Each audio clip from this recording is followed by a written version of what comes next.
नमस्ते दोस्तों और धम्म डिकोड के सभी प्यारे व्यूअर्स। मैं हूं आपका होस्ट और एक बार फिर आप सभी का स्वागत है भगवान बुद्ध और उनके धम्म की इस अद्भुत श्रृंखला में। आज हम इस सफर के 8वें पड़ाव पर हैं, जहां हम एक ऐसी कहानी का हिस्सा बनेंगे जो राजकुमार सिद्धार्थ गौतम के अटूट निश्चय और उनकी गहरी सोच को दर्शाती है। दोस्तों, हमारी ये पूरी श्रृंखला एक बेहद खास और ज्ञानवर्धक किताब पर आधारित है, बुद्ध एंड हिज धम्म। ये किताब केवल भगवान बुद्ध के जीवन का इतिहास नहीं, बल्कि उनके द्वारा सिखाए गए धम्म यानी सही जीवन जीने के मार्ग का एक गहरा और व्यापक विश्लेषण है। Doctor B.R. अम्बेडकर जी ने इस किताब को बड़े शोध और विवेक के साथ लिखा है, ताकि हम सब बुद्ध के विचारों को उनके मूल रूप में समझ सकें। ये किताब सिर्फ पास्ट की कहानी नहीं, बल्कि आज भी हमारे जीवन को रोशन करने वाली एक मशाल है। तो चलिए सबसे पहले एक छोटा सा रिकैप लेते हैं हमारे पिछले यानी 7वें एपिसोड का, जहां हमने देखा कैसे राजकुमार सिद्धार्थ पर राजा शुद्धोधन ने मोह का एक जबरदस्त जाल बुना। याद है आपको, राजा शुद्धोधन असित मुनि की भविष्यवाणी से कितने चिंतित थे कि कहीं उनका बेटा सन्यासी ना बन जाए। इसलिए उन्होंने सिद्धार्थ को सांसारिक सुखों में डुबोने के लिए 3 आलीशान महल बनवाए और उनमें हर तरह के भोग विलास का इंतजाम किया। यही नहीं, उदयीन पुरोहित की सलाह पर उन्होंने अंतःपुर में एक से बढ़कर एक सुंदर युवतियों को भी रखा, जिन्हें ये सिखाया गया कि कैसे अपनी अदाओं और कलाओं से राजकुमार को मोहित करें। हमने देखा कि कैसे उन स्त्रियों ने हर तरह से राजकुमार को लुभाने की कोशिश की, कभी उनसे टकराकर, कभी कान में फुसफुसाकर और कभी अपने अद्भुत नृत्य और गायन से। लेकिन क्या ये सब सफल हुआ? जैसा कि हमने पिछले एपिसोड में देखा, राजकुमार सिद्धार्थ उन सभी प्रयासों के बावजूद अविचलित रहे। उनका मन शांत और स्थिर था। उन्होंने स्त्री सौंदर्य को देखा, लेकिन उसमें उलझे नहीं। उन्होंने सोचा कि यौवन चंचल है और वृद्धावस्था इस सौंदर्य को नष्ट कर देगी। यही उनका अटूट आत्मसंयम ही आज के एपिसोड का मुख्य बिंदु है। दोस्तों, जब सारी युवतियां राजकुमार सिद्धार्थ को मोहित करने में नाकाम रही, तब ये बात महामंत्री उदयीन के ध्यान में आई। उदयीन, जो राजनीति में बड़े कुशल थे, उन्होंने समझा कि अब उन्हें खुद ही राजकुमार से बात करनी होगी। एक दिन उदयीन ने राजकुमार से एकांत में मुलाकात की। उन्होंने अपनी बात की शुरुआत बड़े आदर और मित्रता से की, जैसे एक सच्चा दोस्त करता है। उदयीन बोले, राजकुमार, जिस अर्थ राजा ने मुझे तुम्हारा एक अनुरूप मित्र बनाया है, उस अर्थ मेरे मन में तुम्हारे लिए गहरा मित्र भाव है। और एक मित्र का सबसे बड़ा लक्षण क्या होता है, जानते हो? उदयीन ने 3 महत्वपूर्ण लक्षण बताए। जो अहितकारक है उससे रोकना, जो हितकारक है उसके लिए प्रेरित करना और संकट में कभी न छोड़ना। उन्होंने आगे कहा, राजकुमार, मैंने तुम्हें पुरुषार्थ से दूर जाते देखा है, और अगर मैं इसकी उपेक्षा करूं तो ये मेरी मित्रता का अपमान होगा। उनके चेहरे पर एक तरह की चिंता साफ दिख रही थी। और फिर उदयीन ने राजकुमार को समझाने की कोशिश की। कपट से भी स्त्री को वश करना उचित है, क्योंकि ये मनुष्य की लज्जा को दूर करता है और उसका रंजन करता है। उनका मतलब था कि कभी कभी थोड़ी चापलूसी या अदाओं से भी स्त्री का दिल जीता जा सकता है। उन्होंने कहा, आदर और उनकी इच्छा की पूर्ति से ही स्त्री का हृदय बंधा जाता है। सद्गुण ही प्रेम का सच्चा कारण होते हैं, क्योंकि स्त्रियों को आदर भाव पसंद है। कितनी गहरी बात है ना? उदयीन ने फिर राजकुमार की आंखों में देखा और कहा, तो राजकुमार, तुम्हारी सुंदरता को सजाने वाले शालीनता से तुम उन स्त्रियों को प्रसन्न करने की कोशिश क्यों नहीं करते, भले ही तुम्हारे मन में कुछ ना हो। उदयीन ने आगे समझाया, विनय स्त्रियों को सुगंधित उठने की तरह सुख कर लगता है। ये एक बहुमोल अलंकार है। विनय के बिना सौंदर्य एक पुष्प विहीन उद्यान जैसा है। कितना खूबसूरत रूप है ना? लेकिन फिर उदयीन ने अपना तर्क बदला। लेकिन केवल विनय का क्या उपयोग? उसके साथ हृदय की भावना की भी जोड़ होनी चाहिए। तुम्हारे मुट्ठी में इतने कष्ट से प्राप्त होने वाले काम भोग हैं, फिर तुम उनका तिरस्कार क्यों कर रहे हो? यहाँ उदयीन ने राजकुमार को मनाने के लिए प्राचीन ऋषि मुनियों के उदाहरण देने शुरू किए, यह दर्शाते हुए कि बड़े बड़े तपस्वी भी सांसारिक सुखों में लीन हुए थे। उन्होंने कहा, काम को ही सर्वप्रथम पुरुषार्थ मानकर प्राचीन काल में इंद्र ने गौतम ऋषि की पत्नी अहिल्या का प्रिय आराधन किया। ऐसे ही अगस्त्य ऋषि भी सोम की पत्नी रोहिणी से रमण हुए और श्रुतियां कहती हैं लोपामुद्रा की भी वही गति हुई। महान तपस्वी बृहस्पति ने औतथ्य की पत्नी और मरुत की कन्या ममता को भोग कर भारद्वाज को जन्म दिया। श्रेष्ठ दाता आशा चंद्र ने बृहस्पति की पत्नी को जब वह अर्घ्य प्रदान कर रही थी ग्रहण करके उसके स्थान पर दिव्य बुद्ध को जन्म दिया।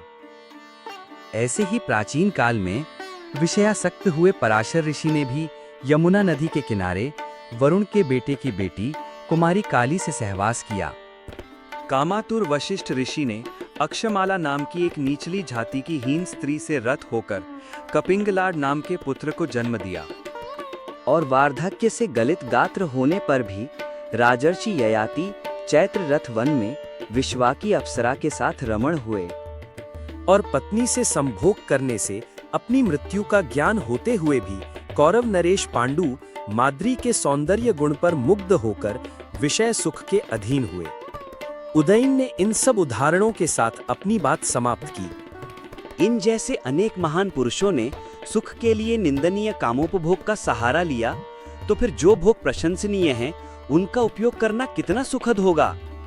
उन्होंने आगे कहा, और ऐसे में तुम्हारे जैसे शक्ति और सौंदर्य से संपन्न युवा जिस सुख के अधीन सारा जगत है और जिस सुख पर स्वभावतः ही तुम्हारा हक है, उसकी उपेक्षा करना आश्चर्य की बात है। दोस्तों, महामंत्री उदयन की ये सारी बातें जो उन्हें लगा कि बहुत तर्क संगत है, राजकुमार सिद्धार्थ ने बड़े धैर्य से सुनी और फिर उन्होंने अपनी मेघ गर्जना जैसी आवाज में उत्तर दिया। राजकुमार बोले, मेरे प्रति स्नेह भाव व्यक्त करने वाली तुम्हारी ये भाषा तुम्हें शोभा देती है, लेकिन उदयन, मेरी सोच में तुम्हारी भूल कहाँ हो रही है, ये मैं तुम्हें समझाऊंगा। उन्होंने कहा, मैं ऐहिक विषयों की अवहेलना नहीं करता। मैं जानता हूं कि सभी मानव उनमें उलझे हुए हैं, लेकिन ये जगत अनित्य है। इसकी जानकारी होने के कारण मेरा मन इसमें नहीं रमता। भले ही ये स्त्री सौंदर्य हमेशा के लिए रहे, फिर भी विषयोपभोग में ही आनंद मानकर रहना एक समझदार इंसान को शोभा नहीं देता। और उदयन, भले ही तुम कहते हो कि बड़े बड़े महात्मा भी विषय वासना के शिकार हुए, उनके उदाहरणों से धोखा मत खाओ, क्योंकि अंततः इससे उनका विनाश ही हुआ है। जहाँ सर्व विनाश है, या जहाँ ऐहिक विषय का मोह है, अथवा जहाँ आत्म संयमन का अभाव है, वहाँ सच्ची महानता हो ही नहीं सकती। और उदयन, जब तुम कहते हो कि स्त्रियों से ऊपर ऊपर से प्रेम करके व्यवहार करना चाहिए, तो उदयन, वो ऊपर ऊपर का प्रेम भले ही आदरपूर्ण हो, मुझे अच्छा नहीं लगता। जहाँ सच्चाई नहीं होगी, वहाँ स्त्री की इच्छा पूरी करने में भी मुझे बिल्कुल पसंद नहीं आएगा। अगर संयोग मन से और स्वाभाविक नहीं होगा, तो ऐसे संयोग का धिक्कार हो, ऐसा ही मैं कहूँगा।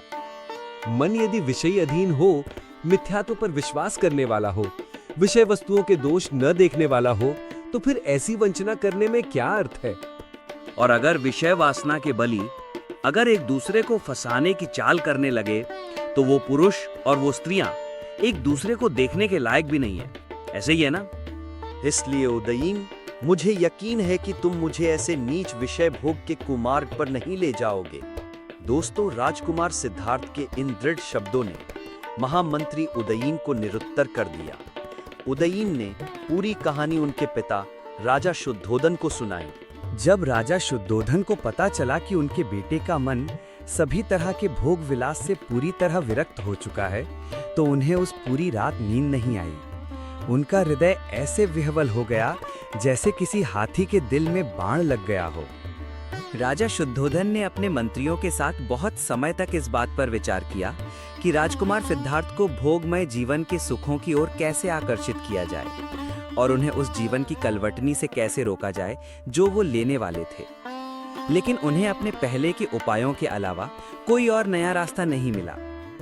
और फिर जिन युवतियों की पुष्पमालाएं और अलंकार व्यर्थ हो गए थे, जिनके हाव भाव और लाड़ प्यार निष्फल हो गए थे, उन सभी का अंतःपुर विसर्जित कर दिया गया। उनके मन में जो रति भाव थे वो अधूरे ही रह गए। तो दोस्तों, देखा आपने, ये था राजकुमार सिद्धार्थ के जीवन का एक और महत्वपूर्ण मोड़, जहां उन्होंने सांसारिक मोह माया के सबसे बड़े आक्रमण का सामना किया और उसे पार कर गए। ये घटना हमें सिखाती है कि सच्ची शक्ति बाहरी वस्तुओं में नहीं बल्कि मन की शांति और आत्मनियंत्रण में है। उनका ये अटूट निश्चय ही उन्हें आगे चलकर बुद्धत्व की ओर ले जाएगा और इस सफर में हम उनके साथ हैं। मुझे पूरी उम्मीद है कि आपको ये एपिसोड पसंद आया होगा और आपने राजकुमार सिद्धार्थ के इस अद्भुत आत्मसंयम को करीब से समझा होगा। धम्म डिकोड पर हम भगवान बुद्ध के जीवन और उनके धम्म के हर पहलू को गहराई से और सरल भाषा में आप तक पहुंचाने का प्रयास करते हैं। अगर आपको ये वीडियो अच्छा लगा है तो कृपया इसे लाइक करें। आपका एक लाइक हमें बहुत मोटिवेट करता है और इससे ये वीडियो और भी लोगों तक पहुंचता है। इसे अपने दोस्तों और परिवार के साथ शेयर करें ताकि वे भी इस ज्ञानवर्धक और प्रेरणादायक यात्रा का हिस्सा बन सकें। और सबसे इम्पोर्टेंट, अगर आपने अभी तक धम्म डिकोड चैनल को सब्सक्राइब नहीं किया है तो अभी सब्सक्राइब करें और बेल आइकन दबाना बिल्कुल न भूलें ताकि आप हमारे आने वाले किसी भी वीडियो को मिस न करें और हमारे इस ज्ञान के सफर में हमेशा जुड़े रहें। आपके विचार और प्रश्न कमेंट्स में जरूर लिखें। हम सभी कमेंट्स पढ़ते हैं और आपके सुझावों का इंतजार करते हैं। जल्द ही मिलेंगे अगले एपिसोड में। तब तक के लिए धम्म के मार्ग पर चलते रहिए और सबका मंगल हो। धन्यवाद।